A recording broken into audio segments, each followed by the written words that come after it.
شروع کرتے ہیں اللہ کے بابرکت نام سے جو بڑا مہربان اور نہایت رحم والا ہے۔ تمام تعریفیں میرے اللہ رب العزت کے لیے ہیں۔ السلام علیکم لسنرز، میں ہوں آپ لوگوں کی host Nausheen. Welcome to my channel خوفناک کہانیاں آفیشیل۔ میں امید کرتی ہوں آپ سب لوگ خیریت سے ہوں گے، جہاں ہوں گے خوش ہوں گے۔ آج آپ لوگوں کے لیے میں بہت دلچسپ خوفناک کہانیاں لائی ہوں جنہیں آپ لوگ بہت پسند کریں گے۔ سلسلہ شروع کرتے ہیں آج کی خوفناک کہانیوں کا۔ بڑھتے ہیں آج کی پہلی خوفناک کہانی کی طرف۔ یہ خوفناک کہانی ذوالفقار شیئر کر رہے ہیں۔ ذوالفقار کہتے ہیں کہ آج آپ کے ساتھ نانا جی کی ہی زندگی میں پیش آنے والی ایک بہت ہی زیادہ ڈراؤنی کہانی شیئر کرنا چاہتا ہوں جو نانا جی کی خود کی زندگی میں پیش آئی۔ یہ تب کی بات ہے۔ نانا جی کہتے ہیں کہ جب میں نے بالکل سٹارٹنگ میں عملیات سیکھنے شروع کیے تو جب شاہ صاحب نے مجھے ایک چلہ دیا، وہ چلہ جو تھا وہ عفریت جن کا تھا، اور اس چلے کی یہ شرط تھی کہ وہ مجھے تنہائی میں پورا کرنا تھا، یعنی پورے 40 دن مجھے اس جن کا چلہ کاٹنا تھا، اور یہ اس جگہ پر کاٹنا تھا جس جگہ پر اس جن کا بسیرا ہو، کیونکہ کہا یہ جاتا ہے کہ عفریت جن بہت ہی زیادہ چالاک اور شاطر ہوتا ہے۔ جب اسے پتہ چلتا ہے کہ اس کا کوئی بھی عامل چلا کرنے کی کوشش کر رہا ہے تو یہ جن بہت دور علاقوں میں غائب ہو جاتا ہے، اور پھر یہ ڈھونڈنے سے بھی نہیں ملتا، اور اس کا چلا جو ہے بہت کم لوگ ہی مکمل کر سکتے ہیں، کیونکہ اس جن کے تابع اور بھی بہت سے جنات ہوتے ہیں۔ اس لیے وہ جن انہیں جنات کو اپنے روپ میں بھیج دیتا ہے اور اصل جن تک پہنچنا مشکل ہو جاتا ہے۔ شاہ صاحب نے اپنی پڑھائی کے ذریعے ایک ایسی جگہ کا پتہ لگایا، وہ کوکاف کا ایک ایسا جن تھا، عفریت جن، جو کہ بہت ہی زیادہ مشہور جن تھا، اور اس کے تابع اور بھی بہت سے جنات تھے۔ شاہ صاحب نے مجھے بتایا کہ فلاں فلاں علاقے میں ایک جگہ ہے جو کہ بالکل جنگل کا حصہ ہے، وہاں پر جا کر تم نے اس جن کا چلا کاٹنا ہے۔ پہلے 21 دن مجھے اس جنگل میں چلا کاٹنا تھا، اور اگلے 21 دن ان پہاڑوں میں چلا کاٹنا تھا جہاں پر ایک غار تھا، جہاں پر وہ جن مقیم تھا۔ وہ عفریت جن جو تھا وہ وہاں کے پہاڑوں میں رہتا تھا۔ میں نے وہ چلا شروع کر دیا۔ پہلے کے 21 دن جو تھے وہاں پر جنگل میں ہی مجھے رہنا تھا۔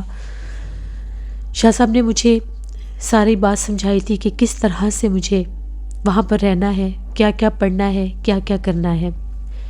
کافی عملیات میں شاہ صاحب کے ساتھ کر چکا تھا، لیکن یہ پہلا چلا تھا جو مجھے اکیلے کو ہی کرنا تھا۔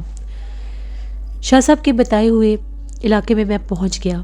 یہ بات بالکل سچ تھی کہ وہ علاقہ آبادیوں سے بہت دور تھا، وہ ایک جنگل بیابان علاقہ تھا۔ ایسا لگتا تھا کہ جیسے یہاں پر کبھی انسان آئے ہی نہیں ہوں گے۔ بعض جنگلات ایسے ہوتے ہیں جہاں پر جنگلی جانور پائے جاتے ہیں، اور بعض جنگلات ایسے ہوتے ہیں جہاں پر صرف آسیب اور جنات پائے جاتے ہیں۔ وہ بھی ایک ایسا ہی جنگل تھا، کافی گھنا وہ جنگل تھا۔ اس جنگل کے گھنے حصے کی طرف مجھے نہیں جانا تھا، مجھے بالکل اس کے بیرونی حصے پر ہی رہ کر وہ چلا پورا کرنا تھا، لیکن وہاں پر بھی انسانوں کی آمد و رفت نہیں تھی۔ وہاں پر میں نے اپنے رہنے کے لیے ایک چھوٹی سی جیسے کوئی کٹیا سی ہوتی ہے وہ بنائی۔ شاہ صاحب نے مجھے کافی زیادہ سامان دیا تھا۔ شاہ صاحب کے ہی لوگ مجھے وہاں پر چھوڑنے آئے تھے، ان لوگوں نے ہی میرے ساتھ وہاں پر رہنے کا بندوبست کروایا۔ اس کے بعد میرے پاس کافی زیادہ لکڑی تھی آگ جلانے کے لیے، کھانے پینے کا بھی سامان تھا۔ شاہ صاحب نے مجھے حفاظت کے لیے ایک تسبیح بھی دی تھی کہ کوئی بھی اور غیر مرئی مخلوق مجھ پر حملہ نہیں کر سکتی۔ جیسے وہاں پر رات ہوئی، مغرب کے بعد مجھے 21 دن وہ پڑھائی پڑھنی تھی، اور باقی کی جو پڑھائی تھی اگلے 21 دن کی وہ مجھے ان پہاڑی علاقوں میں جا کر پڑھنی تھی، اور وہ دیر رات گئے کی پڑھائی تھی۔ پہلا چلا جب میں نے شروع کیا، یعنی چلے کا پہلا حصہ جب میں نے شروع کیا، مغرب کے بعد جب میں پڑھائی پڑھنے بیٹھتا تھا تو مجھے ایسا محسوس ہوتا تھا کہ جیسے پورے جنگل میں عورتیں بین کر کر کے رو رہی ہیں۔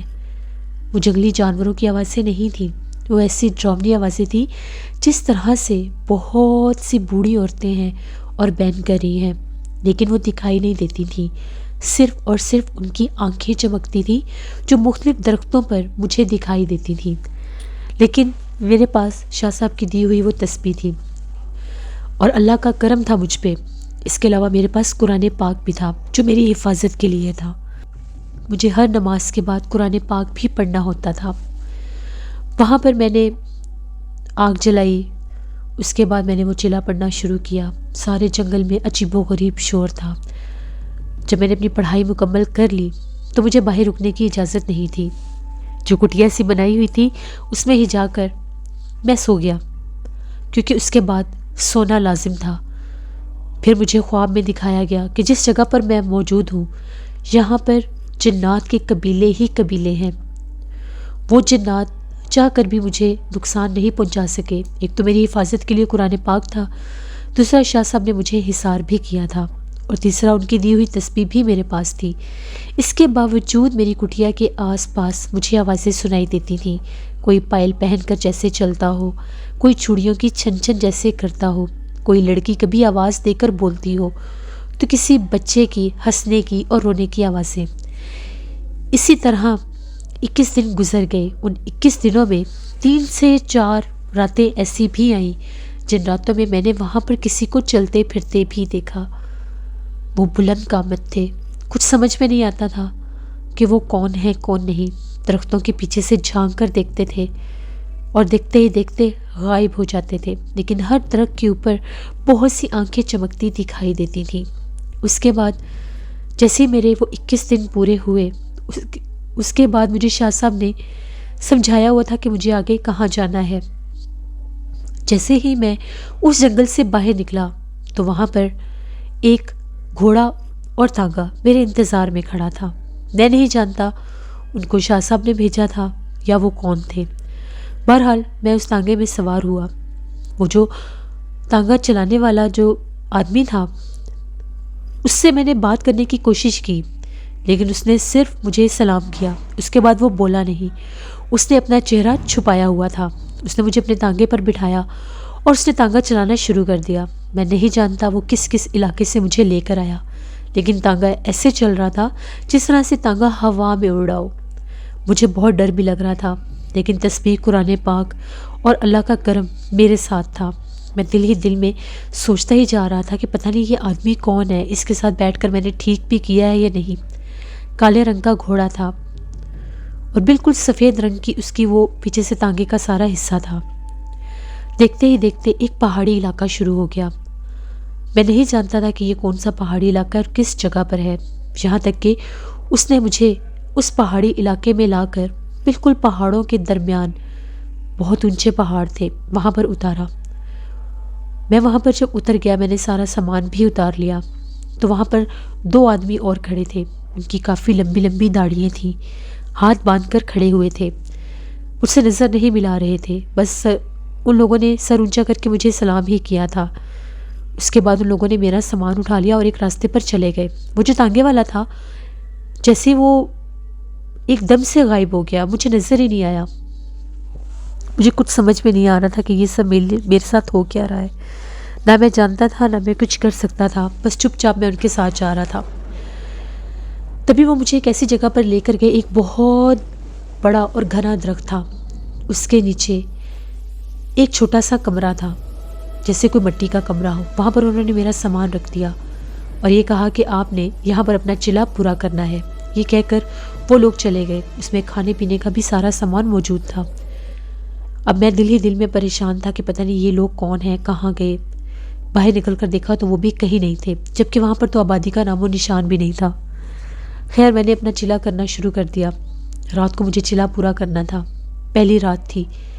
جیسے ہی میں نے اپنی وہ مخصوص تعداد میں جو پڑھنا ہوتا تھا، تو میں نے جب وہاں پر اپنی پڑھائی پوری کی تو وہاں پر پہاڑوں سے ایسے آواز آ رہی تھی جس طرح سے کوئی بہت بھاری آواز کا مرد ہے اور وہ چلاتا ہے، بہت زیادہ شور مچا رہا ہے جیسے، اور ہر طرف ایسا لگتا تھا جس طرح سے بالکل دھواں ہی دھواں ہو۔ وہاں پر میں نے وہ پڑھائی پوری کی اور کمرے میں چلا گیا۔ آدھی رات کا ٹائم ہوا تو دروازے پر دستک ہوئی۔ جیسے میں دروازے کے قریب آیا تو باہر سے مجھے ایسی آواز آئی کہ یہاں سے چلے جاؤ۔ بہتر ہوگا یہاں سے چلے جاؤ، اس چلے کو پورا مت کرو۔ بس یہ آواز میں نے سنی، میں نے اس کا کوئی جواب نہیں دیا۔ میں چپ چاپ آ کر اپنے بستر پر لیٹا اور سو گیا۔ ابھی مجھے وہاں پر پہاڑوں والے حصے میں 7 دن گزرے تھے، تو میں کیا دیکھتا ہوں کہ جس طرح سے ایک کالے رنگ کا دھواں اڑتا ہوا ہوا میں آ رہا ہے، وہ بالکل گول گول چکر کاٹ رہا تھا۔ تبھی دیکھتے ہی دیکھتے وہ بالکل سیاہ کلر کا ایک وجود بن کر میرے سامنے بیٹھ گیا، لیکن وہ ہوا میں اڑ رہا تھا۔ یہ وہی عفریت جن تھا، اس کے سر کے اوپر سینگ تھے، اور وہ مجھے یہ کہنے لگا کہ تم مجھے پکڑ نہیں سکتے، میں تمہیں یہ چلا پورا کرنے نہیں دوں گا۔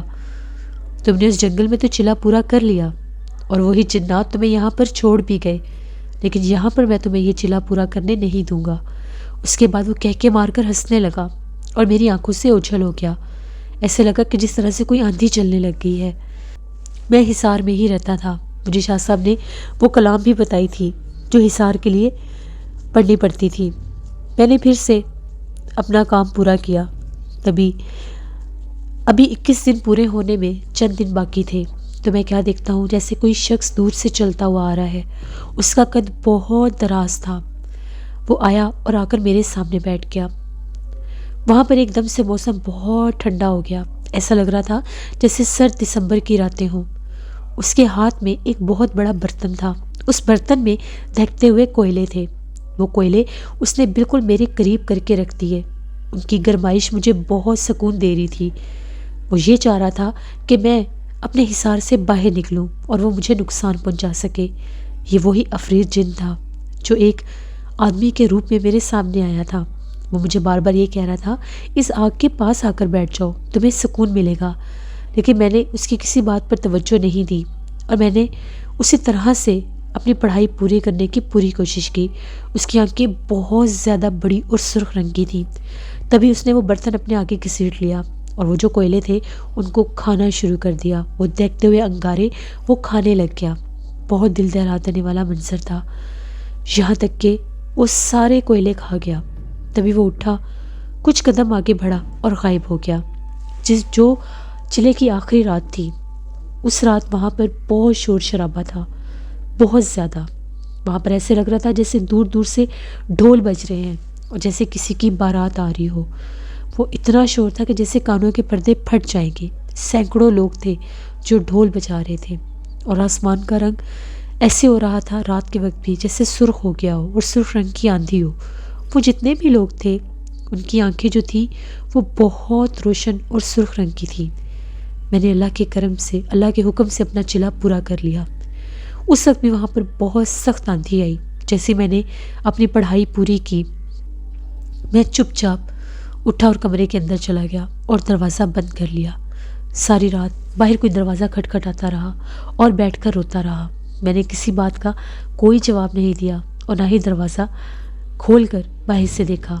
اس رات مجھے صبح فجر تک بیٹھ کر قرآن پاک پڑھنا تھا، کیونکہ عفریت جن کا چلا میں نے پورا کر لیا تھا، اور اگر میں اس رات قرآن پاک نہ پڑھتا تو وہ حاضر ہو جاتا اور مجھے یہ کہتا کہ جو بھی کام ہے مجھے بتاؤ، اور اس کا اصل روپ شاید میں برداشت نہ کر سکتا۔ صبح جب ہوئی تو میں نے وہاں سے واپس جانا تھا۔ میں کمرے سے باہر نکلا، وہی تانگا اور وہی تانگے والا باہر کھڑا ہوا تھا۔ اس کے تانگے پر جب میں بیٹھا تو وہ پھر سے اس نے مجھے صرف سلام کیا اور تانگا چلانا شروع کر دیا۔ تبھی میں نے انہی پہاڑوں میں ایک بہت بڑے آگ کے شعلے کو بھاگتا ہوا دیکھا۔ تبھی ایک پہاڑ کے بالکل قریب آ کر اس نے ایک ہیولے کی شکل لے لی، جس کا چہرہ بہت بھیانک تھا۔ اس کے سر پر سینگ تھے، اس کا آدھا دھڑ تھا۔ دیکھتے ہی دیکھتے وہ دھواں بنا اور غائب ہو گیا۔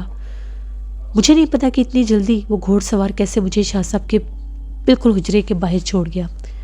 جب میں وہاں سے واپس آیا، میں شاہ صاحب سے ملا، شاہ صاحب کو ساری بات بتائی۔ شاہ صاحب کا یہ کہنا تھا کہ 21 دن جب میں نے اس جنگل میں پورے کیے، وہاں پر بے تحاشا جنات تھے، میں نے ان جنات کو کوئی نقصان نہیں دیا، میں نے ان جنات کو قابو کرنے کی یا ان کو قید کرنے کی یا ان کا چلا کرنے کی کوشش نہیں کی۔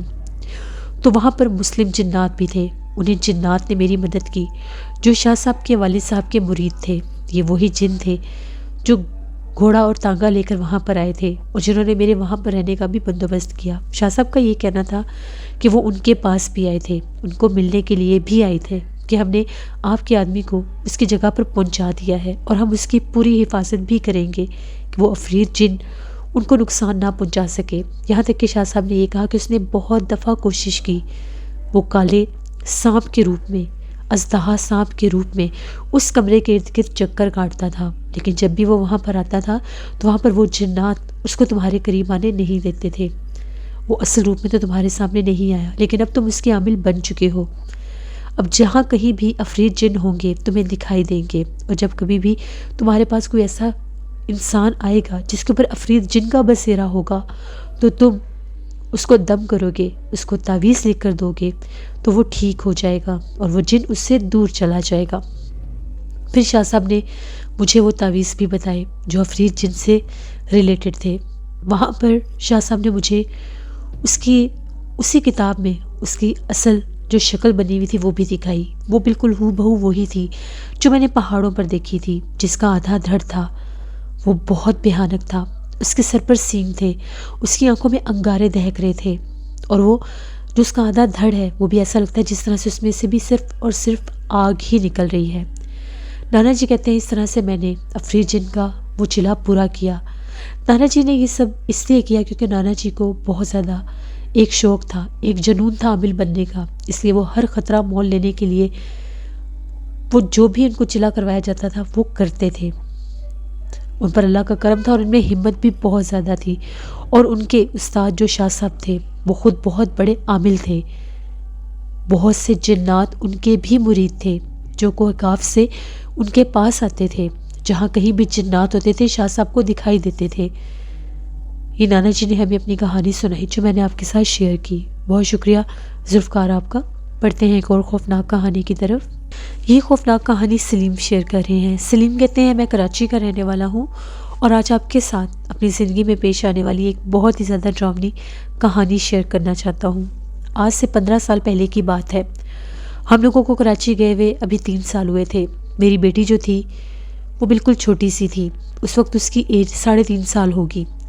وہاں پر ہم لوگوں نے وقتی طور پر رہنے کے لیے ایک بلڈنگ میں ایک فلیٹ لے لیا۔ وہ جو فلیٹ تھا 2 کمروں پر مشتمل تھا، وہیں پر ایک چھوٹا سا کچن اور ایک چھوٹا سا ٹی وی لانچ ہوتا تھا۔ ہمیں نہیں پتا تھا کہ وہ جو فلیٹ ہے وہ آج سیب زدہ ہے اور وہاں پر جنات کا بسیرا ہے۔ یہ راز آہستہ آہستہ ہم لوگوں کے اوپر کھلا۔ ایک رات کی بات ہے، وہاں پر ہمیں شفٹ ہوئے ہوئے ابھی صرف اور صرف 10 دن ہوئے تھے۔ آدھی رات کا ٹائم ہوا تو ہمیں ہماری بیٹی کے ہنسنے کی آوازیں آ رہی تھیں۔ وہ بہت اونچا کہکے لگا لگا کر ہنس رہی تھی۔ جیسے ہم لوگوں کی آنکھ کھلی تو وہ کمرے میں موجود نہیں تھی، کمرے کا دروازہ کھلا تھا۔ ہم لوگ بہت زیادہ ڈر گئے۔ جیسے ہم لوگ باہر گئے تو ٹی وی لاؤنج میں ہم لوگوں نے ڈیکوریشن کے لیے ایک سائڈ پر ایک ٹیبل لیمپ رکھا ہوا تھا، وہ ٹیبل لیمپ جل رہا تھا۔ وہاں پر ہماری بیٹی جو تھی اس کا ہم لوگوں کے دروازے کی طرف ہی فیس تھا، بال کھلے ہوئے تھے، وہ بیٹھی ہوئی تھی اور اکیلی بیٹھ کر ہنس رہی تھی۔ جیسے ہم لوگ ڈرتے ڈرتے باہر نکلے، ہم لوگوں نے جھانک کر دیکھا تو ہم لوگوں کی بیٹی کے پیچھے سے ایک اور بچی اسی کی عمر کی جھانک کر ہمیں دیکھ رہی تھی، جس کی آنکھیں چمک رہی تھیں لیکن اس کے ہاتھ بہت بڑے تھے۔ جیسے اس بچی نے ہمیں دیکھا ہم لوگوں نے چیخ ماری، بھاگتے ہوئے اپنی بیٹی کے پاس آئے، اس کو اٹھایا تو اس کے پیچھے کوئی بھی نہیں تھا، لیکن جو منظر ہم نے دیکھنا تھا وہ ہم نے دیکھ لیا۔ جیسے اس کو اٹھایا ایسا لگا کہ جیسے اس کو ایک جھٹکا سا لگا ہو، اس نے رونا شروع کر دیا۔ ہم نے اس سے پوچھا کہ تم باہر کیسے آئی ہو؟ اس کو کچھ بھی یاد نہیں تھا، وہ کچھ سمجھا نہیں پا رہی تھی۔ پھر یہ کام مسلسل شروع ہو گیا۔ ہر روز رات کو ہم لوگوں کی بیٹی ٹی وی لاؤنج کے اسی کونے میں بیٹھی اسی لیمپ کے پاس بیٹھ کر ایسے ہی ہنس رہی ہوتی تھی، اور ایک بچی اسی کی ایج کی بہت بھیانک چہرے والی، بڑے بڑے ہاتھوں والی اس کے پاس بیٹھ کر ہنس رہی ہوتی تھی۔ ہم لوگوں نے 1-2 عامل حضرات سے بھی رابطہ کیا، ان سے دم بھی کروایا۔ انہوں نے حفاظت کا تعویذ تو دے دیا، لیکن اس تعویذ کے بعد وہ بچی جو تھی ہماری بیٹی کو نقصان پہنچانے لگ گئی۔ وہ اس کو سوئی ہوئی کو نیچے گرا دیتی تھی، اگر وہ چل پھر رہی ہوتی تھی تو اس کو کوئی بہت زور سے دھکے دے کر گرا دیتا تھا۔ یہاں تک کہ ایک دفعہ ہم لوگوں کی آنکھوں کے سامنے وہ ہم لوگوں کے پاس بیٹھی ہوئی تھی تو اس کو کسی نہ دکھنے والے وجود نے بالوں سے پکڑا اور صوفے کے اوپر سے نیچے گرا دیا۔ بس اس کے بعد ہم لوگ بہت زیادہ ڈر گئے. ہمیں یہ تھا کہ کہیں یہ مخلوق ہماری بچی کو نقصان نہ دے دے. وہیں کراچی میں ہمیں ایک اور بزرگ کا پتہ چلا. ان کے پاس گئے، انہوں نے دم کیا اور یہ کہا کہ یہ جو حفاظت کا تعویذ آپ نے اس کے گلے میں ڈالا ہے، اس کے بعد وہ جو جن بچی ہے وہ جنات کی بچی ہے اور وہ وہاں پر رہتی ہے، وہاں پر اس کا بسیرا ہے. وہ پچھلے 300 سال سے وہیں پر رہتی ہے اور وہ اس کے قریب آنا چاہتی ہے، اس سے کھیلنا چاہتی ہے، لیکن اس کے گلے میں تعویذ ہونے کی وجہ سے وہ اس کے قریب نہیں آ سکتی. لیکن اپنی شیطانی قوتوں کے ذریعے وہ اس کو نقصان پہنچاتی ہے کہ کسی طرح سے یہ گرے اور اس کے گلے سے یہ تعویذ نکل جائے. بہتر یہی ہے کہ آپ اس جگہ کو چھوڑ دیں، ورنہ وہ بچی اس کو نقصان دینے کی پوری کوشش کرے گی. اس کو ایک لمحے کے لیے بھی اکیلا نہیں چھوڑنا.